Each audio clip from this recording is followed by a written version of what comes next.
আসসালামু আলাইকুম বন্ধুরা, সবাইকে সিস্টার্স কিচেনে স্বাগতম। আজকে আপনাদের ভিন্নভাবে ভিন্ন স্বাদের আলু ভর্তা তৈরি করে দেখাবো, তো সাথেই থাকুন।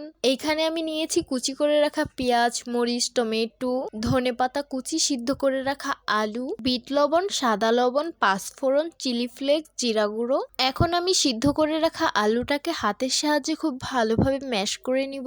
আলুটাকে আমি সুন্দরভাবে ম্যাশ করে নিয়েছি। কুচি করে রাখা পেঁয়াজ মরিচগুলো আমি সুন্দরভাবে আলুর সাথে মিক্স করে নিব। সুন্দরভাবে আলু ভর্তা করে নিয়েছি। সুন্দরভাবে আলু ভর্তা বানিয়ে নিয়েছি। এখন পরিমাণ মতন খাঁটি সরিষার তেল দিয়ে সুন্দরভাবে মিক্স করে নিতে হবে।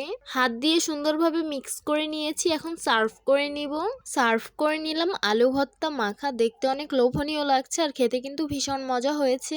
ভিন্নভাবে ভিন্ন স্বাদে আলু ভর্তা তৈরি করে নিলাম। এই আলু ভর্তাটা কিন্তু গরম ভাতের সাথে খেতে অনেক বেশি ভালো লাগে, তাই আপনাদের সাথে রেসিপিটা শেয়ার করলাম। তো আশা করছি আমার আজকের রেসিপি আপনাদের কাছে অনেক অনেক বেশি ভালো লাগবে। ভালো লেগে থাকলে আমার ইউটিউব চ্যানেলটি সাবস্ক্রাইব করবেন, আর যারা আমার ফেসবুক পেজ থেকে দেখছেন পেজটিকে ফলো করবেন। সবাই অনেক বেশি ভালো থাকবেন, সুস্থ থাকবেন আর সিস্টার্স কিচেনের সাথেই থাকবেন। আবারও কথা হবে কোনো নতুন ভিডিওতে। তাহলে আজকে এই পর্যন্তই। আল্লাহ হাফিজ।